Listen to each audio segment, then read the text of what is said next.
ഇന്നത്തെ നമ്മുടെ അജണ്ടയിലെ ഏറ്റവും അവസാനത്തെ ഇനം ആരാധനാലയങ്ങളും SSLC പരീക്ഷയും എന്നതാണ്.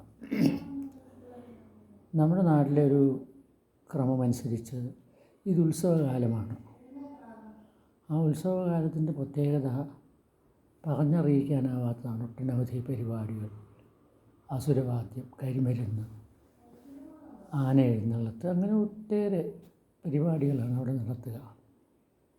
അവിടെ രക്ഷകർത്താക്കളും കുട്ടികളും ഒരുപോലെ അതിൻ്റെ അകത്ത് പങ്കെടുക്കുകയാണ്.